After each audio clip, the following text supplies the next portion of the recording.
जय Hind everyone, welcome back to awakening classes. Transport and communication आपके JKSSB VLW के syllabus में ये टॉपिक मेंशन है और मैंने कमेंट सेक्शन में देखा है बहुत से बच्चों को इस टॉपिक में डाउट आ रहे हैं।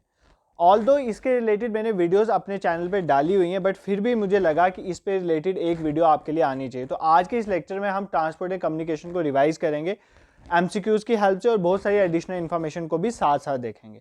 तो बिना टाइम वेस्ट करे लेक्चर को स्टार्ट करते हैं। The very first question is IRAD initiative है किस मिनिस्ट्री का? ठीक है, देखो ये क्वेश्चन मेरे को कहाँ से, ये करंट अफेयर का क्वेश्चन है और ट्रांसपोर्ट एंड कम्युनिकेशन रिलेटेड है। अभी रिसेंटली आपको पता है डोडा में एक इंसिडेंट होता है जिसमें एक बस एक्सीडेंट में बहुत लोगों की मृत्यु हो जाती है। उसके बाद डीसी ऑफिस में एक मीटिंग होती है और उस मीटिंग में ये IRAD का कंसेप्ट था, तो मुझे लगा ये बहुत इंपॉर्टेंट है आपके लिए, तो मैं यहाँ पर इसका क्वेश्चन आपके लिए ले आया हूँ। ठीक है, तो आपने मुझे बताना है IRAD इनिशिएटिव है किस मिनिस्ट्री का? Ministry of railway, airport authority of India, ministry of road transport and highways और ministry of commerce and industry. तो IRAD किसका इनिशिएटिव है? Ministry of road transport and highway का। देखो सबसे पहले आपको IRAD की फुल फॉर्म पता होनी चाहिए। IRAD की फुल फॉर्म है इंटीग्रेटेड, ध्यान से सुनना, integrated road accident database, road accident database. देखो इसमें क्या होगा, इसमें जितने भी एक्सीडेंट हो रहे हैं उनके रीजंस क्या हैं, किसके अकॉर्डिंग हो रहे हैं, क्या रोड की मिस्टेक है या नेग्लिजेंस की मिस्टेक है, हर एक तरह के एक्सीडेंट का डेटाबेस यहाँ पर मेंटेन किया जाएगा सेंट्रल गवर्नमेंट द्वारा। ठीक है, तो ये सेंट्रल गवर्नमेंट का इनिशिएटिव है जिसमें एक डेटाबेस मैनेजमेंट सिस्टम होगा जिसमें सभी रोड एक्सीडेंट का डेटाबेस होगा, जिससे हम रोड एक्सीडेंट को की प्रॉब्लम को क्योर कर पाएंगे। ठीक है, आपको समझ आ गया। ये इनिशिएटिव किस मिनिस्ट्री का है? Ministry of road transport and highway का। इसको डेवलप किसने करा है? तो IIT मद्रास ने करा। ये आपने याद है, किसने डेवलप करा है? IIT, Indian institute of technology Madras ने। और इसको इंप्लीमेंट करने का काम कौन करेगा? देखो ये इंफॉर्मेशन के रिलेटेड काम है ना, डेटाबेस का काम है, तो NIC जो है नेशनल इंफॉर्मेटिक्स सेंटर, वही इसको क्या करेगा? इंप्लीमेंट करने का काम करेगा। तो इनिशिएटिव कौन सी मिनिस्ट्री का है? Ministry of road transport and highway, integrated road accident database. आपको पता होना चाहिए, बहुत करंट में अभी। ठीक है, नेक्स्ट क्वेश्चन पे मूव करते हैं। Recently ministry of road transport and highway ने ऑब्जर्व करा है रोड सेफ्टी वीक। तो अभी 2023 में रोड सेफ्टी वीक मनाया गया। हमने बताना है कि रोड सेफ्टी वीक कब से कब जो है वो मनाया गया है। 11 से 17 जैन 2023, 11 से 17 फेब 2023, 11 से 17 मार्च 2023 या 11 से 17 अप्रैल 2023। इस तरह के क्वेश्चन जो होते हैं ना एग्जाम में, इधर आपको आंसर बिल्कुल करेक्टली आता है तो आप इस पे मार्क करना, अदरवाइज ऐसे क्वेश्चन को स्किप कर देना होता है जो डेट वाले क्वेश्चन होते हैं। ठीक है, तो इसका answer basically option A 11 to 17 Jan 2023 को जो minister of road transport highway उन्होंने रोड सेफ्टी वीक को सेलिब्रेट करा है। ठीक है, I hope this question is clear to you. ये कुछ करंट के क्वेश्चन थे। अब चलते हैं स्टैटिक पोर्शन पे। Which port is known as queen of Arabian sea? कौन सा पोर्ट है इंडिया का, सी पोर्ट है जिसको बोलते हैं queen of Arabian sea? Kochi port, Marmagao port, Kandla port या नन ऑफ अबव? तो कौन से पोर्ट को बोला जाता है? कोची पोर्ट को बोला जाता है queen of Arabian sea. Kochi port कहाँ पर है? केरला पे है। कोची पोर्ट कहाँ पर है? केरला पे है। One of the major port of India, आपने याद रखना। मारमगांव पोर्ट कहाँ पर है? गोवा पे है, जुआरी रिवर के साथ है, तो ये भी मेजर पोर्ट है, आपको पता होना चाहिए। कांडला पोर्ट गुजरात में है, this is also very important, ये भी मेजर पोर्ट है इंडिया का। देखो मेजर सी पोर्ट से रिलेटेड मैंने आपको लेक्चर लाए हुए हैं। Means of transport and communication में चाहे वो सी पोर्ट हो इंपॉर्टेंट, चाहे वो रेलवे जोन्स हो, चाहे वो एयरपोर्ट कहाँ कहाँ इंपॉर्टेंट इंटरनेशनल, सबके रिलेटेड मैंने वीडियोस लाए हुए हैं। इवन कम्युनिकेशन रिलेटेड भी वीडियोस लाए, बट आपको वीडियोस मिल नहीं रही हैं। तो मैं क्या करूँगा, अभी जहाँ जहाँ वो सारी वीडियोस हैं उनको एक प्लेलिस्ट में डाल के ministry of transport and communication ऐसे एक प्लेलिस्ट बनाऊंगा, उसका लिंक मैं डिस्क्रिप्शन में भी डाल दूंगा और कमेंट बॉक्स में पिन भी कर दूंगा। तो आप वो 5 जो वीडियोस होंगी ना उनको देख लेना, आपका ट्रांसपोर्ट एंड कम्युनिकेशन वाला पोर्शन कवर हो जाएगा। मैं अभी भी यहाँ पर आपको बता देता हूँ, इंडिया में टोटल 13 मेजर पोर्ट्स हैं। कितने मेजर पोर्ट्स हैं? 13 मेजर पोर्ट्स हैं जो आपको पता होने चाहिए। देखो जैसे अगर हम वेस्ट कोस्ट की बात करें, देखो ये इंडिया है ना हमारा प्यारा भारत, ये आ गया वेस्ट कोस्ट, ये आ गया ईस्ट कोस्ट। ठीक है, तो पहले हम वेस्ट कोस्ट की बात करते हैं। तो वेस्ट कोस्ट में सबसे पहले अगर हम गुजरात की बात करें तो गुजरात में आपका कौन सा पोर्ट आ गया है? कांडला पोर्ट, जिसके बारे में हमने देखा। ठीक है, कांडला पोर्ट का दूसरा नाम है दीनदयाल उपाध्याय पोर्ट, ये याद रखना, गल्फ ऑफ कच्छ में है, इसका दूसरा नाम है दीनदयाल उपाध्याय पोर्ट। ठीक है, उसके बाद अगर हम महाराष्ट्र में चले जाएं तो महाराष्ट्र में एक मुंबई पोर्ट है, एक Jawaharlal Nehru port trust, JNPT है, जवाहरलाल नेहरू पोर्ट है, जिसको नवा शिवा पोर्ट भी कहते हैं। तो 2 पोर्ट है महाराष्ट्र में, एक है मुंबई पोर्ट। मुंबई पोर्ट जो है ना वो सबसे बड़ा नेचुरल पोर्ट है, तो Mumbai port largest natural port है। इसी तरह के तो क्वेश्चन पूछता है एग्जाम में, लार्जेस्ट नेचुरल पोर्ट कौन सा होगा, तो मुंबई पोर्ट होगा। ये सारा मैंने आपको उस वीडियो में करवाया हो, तो आप उसको एक्सेस कर सकते हो, ठीक है। उसके बाद अगर हम जवाहरलाल नेहरू पोर्ट ट्रस्ट की बात करें, नवा शिवा पोर्ट की, ये सबसे बड़ा आर्टिफिशियल पोर्ट है, लार्जेस्ट आर्टिफिशियल पोर्ट जो है इंडिया का, या लार्जेस्ट कंटेनर पोर्ट भी है ये इंडिया का, ये भी आपको पता होना चाहिए, ठीक है। उसके बाद गोवा में चला जाए तो गोवा में मारमगांव पोर्ट है। मारमगांव पोर्ट कहाँ पर है, गोवा में, मैंने आपको बता दिया। उसके बाद नीचे चल जाए कर्नाटका में, कर्नाटका में मंगलूर पोर्ट है। न्यू मंगलूर पोर्ट कहाँ पर है, मंगलूर पोर्ट कहाँ पर है, कर्नाटका में है। इसका दूसरा नाम है पानमपुर पोर्ट, ये भी पूछता है एग्जाम में, पानमपुर पोर्ट, ये किसका नाम है, मंगलूर पोर्ट। जैसे कांडला पोर्ट का नाम है दीनदयाल उपाध्याय पोर्ट, तो पूछता है एग्जाम में। उसके बाद कोची पोर्ट, कोची पोर्ट कहाँ पर है, कोची पोर्ट है केरला में। ये सारे वेस्ट कोस्ट में आ गए, ये कहाँ पर है, केरला में। ये सारे वेस्ट कोस्ट में, टोटल कितने 13, तो ये सारे आगे वेस्ट कोस्ट में। अब अगर हम ईस्ट साइड में देखें, इंडिया की ईस्ट साइड में कौन से पोर्ट हैं उनको देख लेते हैं एक बार। ईस्ट साइड के पोर्ट हैं, सबसे पहले अगर हम बात करें, सबसे पहले अगर हम नीचे से स्टार्ट करते हैं तमिलनाडु में, देखो तमिलनाडु में सबसे ज़्यादा मेजर पोर्ट्स हैं, तो 3 मेजर पोर्ट्स हैं तमिलनाडु में। एक है टूटिकोन, नाम याद रखना, एक है टूटिकोन, ये कहाँ पर है, तमिलनाडु में है, ईस्ट कोस्ट में है। दूसरा Chennai, Chennai port oldest port है, among all the major ports Chennai port जो है ओल्डेस्ट पोर्ट है, आपको पता होना चाहिए। और इन्नोर पोर्ट, ये तीनों पोर्ट कहाँ पर हैं, ये तीनों पोर्ट तमिलनाडु में, आपको पता होना चाहिए। नेक्स्ट इज आंध्र प्रदेश में, अगर हम बात करें आंध्र प्रदेश में Visakhapatnam port, very important. Visakhapatnam port जो है बहुत इंपॉर्टेंट है। क्यों इंपॉर्टेंट है, क्योंकि ये डीपेस्ट पोर्ट है, ठीक है, डीपेस्ट पोर्ट है, deepest sea port of India is Visakhapatnam port, आपको पता होना चाहिए। उसके बाद अगर हम ऊपर चलें ओडिशा में, तो ओडिशा में पारादीप पोर्ट है, ओडिशा में पारादीप पोर्ट है, ये भी एग्जाम में पूछता है। पारादीप पोर्ट कहाँ पर है, तो ओडिशा में है, ये आपको पता होना चाहिए, ठीक है। उसके बाद कोलकाता में चला जाएं, वेस्ट बंगाल में कोलकाता में चला जाएं तो कलकत्ता पोर्ट आ जाता है, ठीक है, जिसका दूसरा नाम है श्यामा प्रसाद मुखर्जी पोर्ट। ये पूछता है किस पोर्ट का नाम है, किस मेजर सी पोर्ट का नाम है श्यामा प्रसाद मुखर्जी पोर्ट, तो कोलकाता पोर्ट का। और इसकी सबसे बड़ी खासियत है ये एक रिवराइन पोर्ट है, ये सी में नहीं है ना, ये मतलब वहाँ पर कौन सा, ईस्ट साइड में आपको पता है, वेस्ट साइड में आपका अरेबियन सी, ईस्ट साइड में बे ऑफ बंगाल है, तो ईस्ट कोस्ट में ये किसी सी में नहीं है, ये रिवर पे है, रिवराइन पोर्ट है, हुगली रिवर पे ये पोर्ट है, तो ये भी आपको पता होना चाहिए। श्यामा प्रसाद मुखर्जी पोर्ट एक रिवराइन पोर्ट। और 13 और लास्ट जो है major port, that is port Blair port, तो वो तो आपको पता ही कहाँ पर होगा, अंडमान एंड निकोबार आइलैंड में। तो ये सारे ईस्ट कोस्ट के पोर्ट हैं, ठीक है। तो टोटल 13 मेजर पोर्ट जो है सी पोर्ट है, वो मैंने आपको बता दिए। बाकी आप उस वीडियो को देख लेना, उसमें मैंने इन सब के फीचर्स बताए हूँ। अभी मैं ये सारा कवर नहीं करवा सकता इस वीडियो में। नेक्स्ट क्वेश्चन पे मूव करते हैं। प्रयागराज हाल्दिया वाटरवे, अगर हम वाटरवे, इनलैंड वाटरवे की बात करें, प्रयागराज हाल्दिया वाटरवे को कौन से नाम से बुलाया जाता है, हमें बताना है। National waterway 2, national waterway 4, national waterway 1 और नन ऑफ द अबव। तो प्रयागराज और हाल्दिया वाटरवे जो है ना, वो नेशनल वाटरवे 1 है, ये आपने याद रखना है, ठीक है। ये बेसिकली किस पे है, भागीरथी और हुगली रिवर पे, भागीरथी और हुगली रिवर पे आपने याद रखना है। ये सबसे बड़ा वाटरवे है, लेंथ वाइज सबसे बड़ा वाटरवे है इंडिया का, नेशनल वाटरवे 1। इसकी लेंथ 1620 किलोमीटर है, तो याद रखना है 1620 किलोमीटर के साथ ये इंडिया का सबसे बड़ा जो है वो क्या है, वाटरवे है, आपने याद है। उसके बाद जो नेशनल वाटरवे 2 है ना, ये ईस्ट में है। ईस्ट में कहाँ पर है, ये ब्रह्मपुत्रा रिवर पे है, ये याद रखना। नेशनल वाटरवे 2 जो है वो कौन सी रिवर पे है, ब्रह्मपुत्रा में। ये सादिया और धुबरी को कनेक्ट करता है, तो ये कहाँ पर है, ब्रह्मपुत्रा रिवर में, आपने याद रखना है, ठीक है। उसके बाद अगर हम बात करें नेशनल वाटरवे जो 3rd वाला है, ठीक है, वो कहाँ पर है, वो साउथ में है, ठीक है, और छोटा है, वो 205 किलोमीटर उसकी सिर्फ लेंथ है, वो साउथ में, आपने याद रखना है, कोटापुरम में है। वो कहाँ पर है, कोटापुरम में। और नेशनल वाटरवे 4, ये भी इंपॉर्टेंट है, ये बड़ा है थोड़ा, ये इसकी लेंथ 1095 किलोमीटर है, और ये कौन सी रिवर पे है, कृष्णा और गोदावरी रिवर पे। तो आपको पता होना चाहिए यहाँ पर कि Prayagraj Haldia waterway national waterway 1 है और इंडिया का लॉन्गेस्ट वाटरवे है, आपको ये पता होना चाहिए। इसके रिलेटेड एग्जाम में क्वेश्चन पूछता है वाटरवे रिलेटेड, तो आपको इसको इग्नोर नहीं कर सकते, ठीक है। नेक्स्ट क्वेश्चन पे मूव करते हैं। Pakyong airport is located in, तो पैक्योंग एयरपोर्ट कहाँ पर लोकेटेड है, सिक्किम, असम, अरुणाचल प्रदेश और नागालैंड। तो पैक्योंग एयरपोर्ट कहाँ पर लोकेटेड है, सिक्किम में लोकेटेड है, ये चीज़ आपको पता होनी चाहिए, ठीक है। इंपॉर्टेंट एयरपोर्ट कहाँ कहाँ है, इंटरनेशनल एयरपोर्ट, इसके रिलेटेड मैंने एक वीडियो में सारा आपको एक्सप्लेन करा था, तो वो वीडियो भी आप देख लेना, तो आपको कवर हो जाएगा कि किस इंटरनेशनल एयरपोर्ट को किस नाम से, जैसे इंदिरा गांधी नेशनल एयरपोर्ट है, छत्रपति शिवाजी महाराज इंटरनेशनल एयरपोर्ट है, ये कहाँ पर है, इनका कौन सी स्टेट में है, तो इसके रिलेटेड एग्जाम में पूछा जाता है। तो यहाँ पर अगर हम बात करें असम की, असम में गोपीनाथ, लोकमान्य गोपीनाथ बरदोलिया जी हैं, उनके नाम पे इंटरनेशनल एयरपोर्ट है।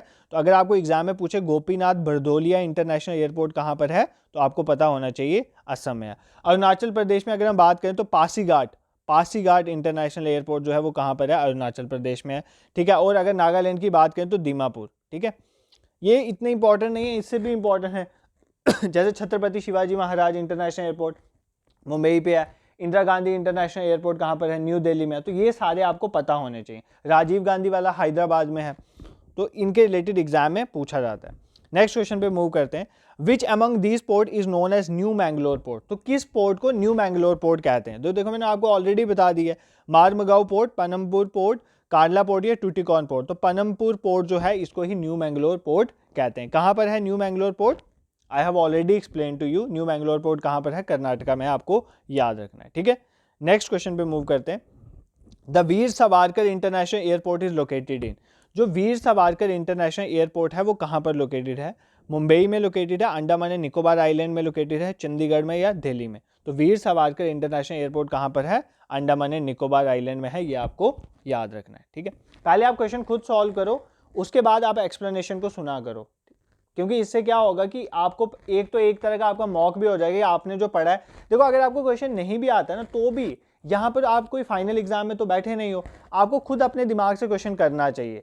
कोई भी तरीका लगाओ, सोचो उस चीज़ को, उस पर्सनैलिटी को उस एरिया के साथ लिंक करके सोचो। इस तरह थोड़ा स्मार्ट भी काम करना है, ठीक है। हार्डवर्क तो करना ही है, एक स्मार्ट भी काम करना है। अगर आपको नहीं आता है आंसर तो सोचो।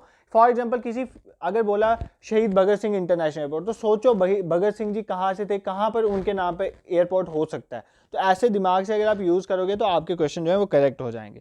तो अगर हम यहाँ पर और देखें, जैसे मुंबई में मैंने आपको बता दिया, अगर आपको पूछे छत्रपति शिवाजी इंटरनेशनल एयरपोर्ट, तो ऑप्शन में मुंबई महाराष्ट्र है, तो आपको पता है ना वो महाराष्ट्र से ही एसोसिएटेड है, ठीक है, मराठा कम्युनिटी से बिलोंग करते थे, तो आप किस में मुंबई पे ही मार्क करोगे। तो ऐसे सोच के चलना है। अगर हम बात करें इंदिरा गांधी इंटरनेशनल एयरपोर्ट, वो दिल्ली में है। अगर आपको पूछा जाए शहीद भगत सिंह इंटरनेशनल एयरपोर्ट कहाँ होगा, असम दिया हो, साउथ में कर्नाटका दिया हो, एक पंजाब का एरिया दिया हो, तो आप ऑब्वियस है वो पंजाब होने के चांसेस ज़्यादा हैं, तो आप किस पे मार्क करोगे, चंडीगढ़ में। तो चंडीगढ़ में हमारे शहीद भगत सिंह इंटरनेशनल एयरपोर्ट है, ये आपको पता होना चाहिए। तो इस तरह से हार्ड वर्क आप अभी कर रहे हो, स्मार्ट वर्क आपने एग्जाम में करना और मॉक और एमसीक्यूज में सेशन में करना होता है। तो इस चीज़ को आप याद रखेंगे। नेक्स्ट क्वेश्चन पे मूव करते हैं। The headquarter of metro railway zone, जो मेट्रो रेलवे जोन है उसका हेडक्वार्टर कहाँ पर है, आपने बताना है। देखो इनिशियली हमारे 17 रेलवे जोन थे, एक और बढ़ने के बाद अब टोटल कितने रेलवे जोन है, 18 रेलवे जोन है। मैंने आपको इस तरह से एक ना ग्राफ बनाकर सारे 18 के 18 मेट्रो जोन को याद करवाया था, ठीक है। एक लेक्चर में मैंने रेलवे जोन वाला लेक्चर जो है वो डाला, उसमें रेलवेज के रिलेटेड सारे क्वेश्चन और जितने भी जोन है वो सारे मैंने आपको याद करवाए थे, क्योंकि इसके रिलेटेड उनके हेडक्वार्टर पूछता है। और इस ग्राफ को अगर आप एक बार देख लोगे तो सारे हेडक्वार्टर आपको कवर हो जाएंगे। तो इस क्वेश्चन में पूछा है जो मेट्रो रेलवे जोन है उसका हेडक्वार्टर कहाँ पर है। दिल्ली मेट्रो का दिल्ली में है, बट बाकी जो रेलवे की मेट्रो जोन है उसका हेडक्वार्टर कहाँ पर है, न्यू दिल्ली, मुंबई, कोलकाता या चेन्नई। तो कहाँ पर है, कोलकाता में है मेट्रो रेलवे जोन का हेडक्वार्टर, ये आपको पता होना चाहिए, ठीक है। उसके बाद कोलकाता में सिर्फ मेट्रो रेलवे जोन का नहीं है, ईस्टर्न रेलवेज का भी कोलकाता में है और साउथ ईस्टर्न रेलवे का भी कोलकाता में, याद रखना साउथ ईस्टर्न रेलवे का भी कोलकाता में है, this is very important. New Delhi में आपको पता है नॉर्दर्न रेलवे का हेडक्वार्टर कहाँ पर है, न्यू दिल्ली में है। नॉर्दर्न रेलवे का हेडक्वार्टर न्यू दिल्ली में है, ये आपको पता होना चाहिए। मुंबई में कौन सा है, एक तो वेस्टर्न रेलवे का यहाँ पर है, मुंबई में है, और सेंट्रल रेलवे का भी मुंबई में है, ये आपको पता होना चाहिए, ठीक है। चेन्नई में सदर्न रेलवे का कहाँ पर है, चेन्नई पे। देखो ऐसे तो आपको याद नहीं होगा, तो वो ग्राफ के थ्रू जो मैंने आपको पढ़ाया था उसको एक बार देख लेना, आपको इजीली ये क्लियर हो जाएगा कहाँ पर कौन सी रेलवे का जोन का हेडक्वार्टर है। नेक्स्ट क्वेश्चन पे मूव करते हैं। When was the border road development organisation, BRO जो बॉर्डर रोड ऑर्गेनाइजेशन है वो उसका सेटअप कब हुआ था। आपको पता है बॉर्डर एरियाज में रोड इंफ्रास्ट्रक्चर बनाने का काम BRO का है, इसके डिफरेंट प्रोजेक्ट्स भी चलते हैं, चाहे अरुणाचल हो गया, जम्मू कश्मीर, लद्दाख में। तो वो पूछा है कि BRO कब सेटअप हुई थी, इंपॉर्टेंट क्वेश्चन है, एग्जाम में पूछा जाता है। अप्रैल 1951, अप्रैल 1952, अप्रैल 1955 या मई 1960। तो कब BRO इस्टेब्लिश हुआ था, मई 1960 में, ये आपको याद रखना है। BRO का मोटो पूछ लेता है, मोटो एग्जाम के लिए तो रेलिवेंट है बट आपके लिए बहुत रेलिवेंट है, ठीक है। इस टाइम जो BRO का मोटो है ना वही आपके दिमाग में होना चाहिए अगर आपने सक्सेसफुल होना है लाइफ में। तो BRO का मोटो क्या है, मैं लिख देता हूं यहां पे, श्रमना सर्वम साध्यम, ठीक है। ये एक संस्कृत में लाइन है, श्रमना सर्वम साध्यम। इसका मतलब पता क्या होता है, everything is achievable through hard work. क्या इसका मीनिंग है, everything is achievable through hard work. कोई भी ऐसी चीज़ नहीं है जिसको आप अचीव नहीं कर सकते मेहनत के बिना। सो आप हार्डवर्क करो, एवरीथिंग इज अचीवेबल, यही इसका मोटो है। ये मोटो आपके दिमाग में होना चाहिए। आपकी नोटबुक जहाँ पर आप पढ़ रहे हो उसके पहले पेज में लिखा होना चाहिए, और आप मेहनत करो, आपको सक्सेस ज़रूर मिलेगी। VLW में नहीं मिली, इसके बाद फाइनेंस अकाउंट सिस्टम में मिल जाएगी। कहीं ना कहीं लाइफ में ये पढ़ाई वेस्ट जाने वाली नहीं है, तो आप अच्छे से प्रिपेयर करें। और यही इसलिए मैं आपको ये मोटो बता रहा हूँ। एग्जाम में तो पूछा भी जाता है, बट आपके दिमाग में भी ये होना चाहिए that everything is achievable through hard work. Next question पे मूव करते हैं। Which Indian state has the longest navigable length of reverse? Navigable length मतलब जिसको वाटरवेज हैं, जिसको हम यूज़ करते हैं बोट्स वगैरह शिप्स के थ्रू, जिसमें हम जो है ट्रैवल करते हैं। तो कौन सी इंडियन स्टेट है जिसमें सबसे बड़ा नेविगेबल रिवर्स है, मतलब रिवर्स हैं जिनको नेविगेट किया जा सकता है? असम में है, बिहार में है, वेस्ट बंगाल में है, तमिलनाडु में है। तो इसका आंसर है वेस्ट बंगाल। तो ये पूछा जाता है, काफ़ी टाइम से वेस्ट बंगाल ही टॉप में रह रहा है। लॉन्गेस्ट नेविगेबल लेंथ है रिवर्स की, कहाँ पर? वेस्ट बंगाल में। I hope this question is clear to you.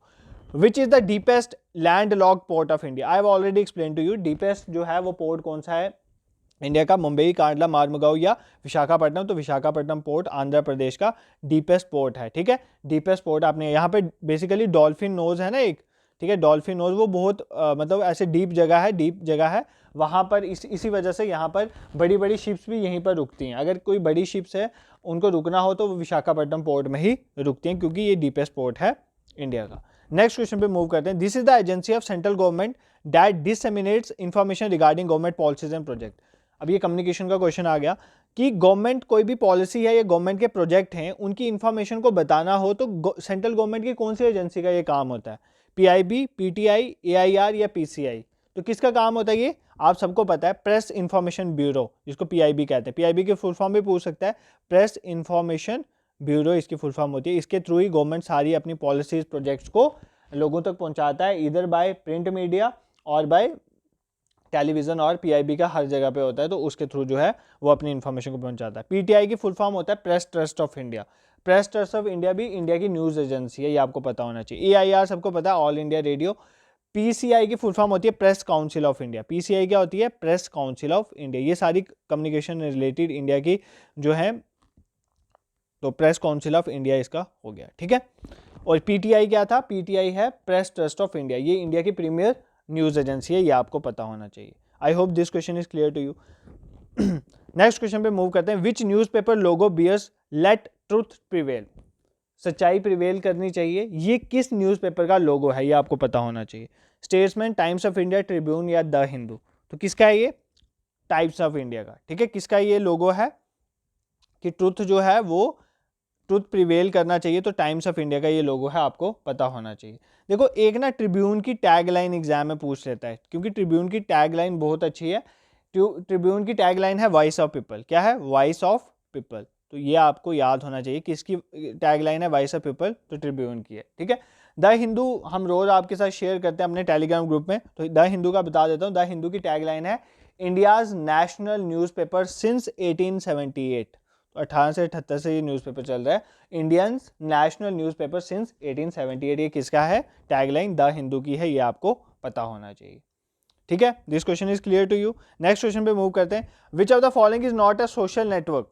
Social network क्या होता है? एक ऐसी साइट जिसके थ्रू आप लोगों से बात कर सकते हो, चैट कर सकते हो। आप करते हो ना, जैसे फेसबुक हो गया, ट्विटर हो गया। तो पूछा इनमें से कौन सी सोशल नेटवर्किंग जो है साइट नहीं है? SSC का क्वेश्चन था, तभी मैंने लाया यहाँ पे।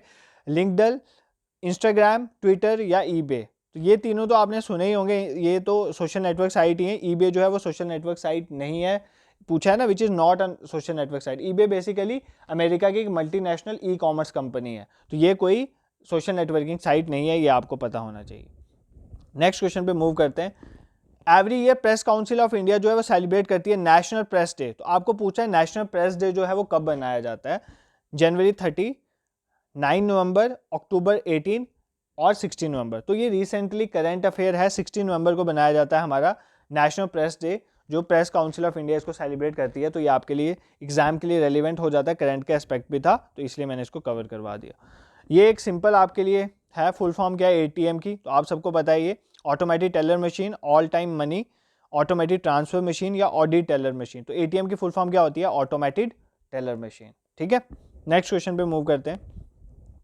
The name of the first artificial satellite, तो इंडिया की पहली आर्टिफिशियल सैटेलाइट का नाम आपको बताना है, कौन सी है? भास्कर, आर्यभट्टा, रोहिणी या एडुसेट।